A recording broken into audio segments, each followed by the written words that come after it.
আসসালামু আলাইকুম। দেখুন যে সরকারি টাকা জলে ফেলানো হচ্ছে, আর এগুলো হচ্ছে সিমেন্ট, আর এখানে একলাসপুরে এই যে ব্লকগুলো বানানো হয়েছে। তো তারপরে যে অবশিষ্ট সিমেন্টগুলো ছিল এগুলো কেউ সংরক্ষিত ভালোভাবে করেনি। এই যে বৃষ্টির মধ্যে দেখুন সিমেন্টগুলো শক্ত হয়ে যাচ্ছে আর নষ্ট হয়ে যাচ্ছে। আর এগুলো উচিত ছিল যে একটা পলি দিয়ে উপরে ঢাকা দেওয়া, অথবা এখানে যেহেতু নদী কাছে পানি এখানে চলে আসবে, তো সেক্ষেত্রে এগুলো কোনো একটা সেফ ছোট ঘরের মধ্যে রাখা উচিত ছিল। আর এগুলা একদম অযথাই দেখুন কিভাবে পড়ে আছে একটা সিমেন্ট, এগুলো সরকারি টাকাগুলো জ্বলে যাচ্ছে। আর এগুলো দেখার মতো কেউই নেই।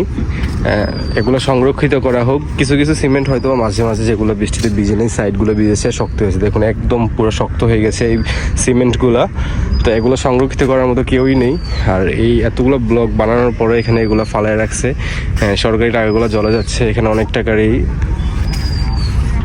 যাই হোক, এগুলো যদি ভিডিওটা দেখে থাকেন আপনি, তাহলে এগুলো অবশ্যই সংরক্ষিত করুন এবং সেফ জায়গায় নেন, কারণ এগুলো অন্য কাজে লাগাতে পারবেন। টাকাগুলো তো জনগণেরই, তাই না? আপনারা আমার সবারই।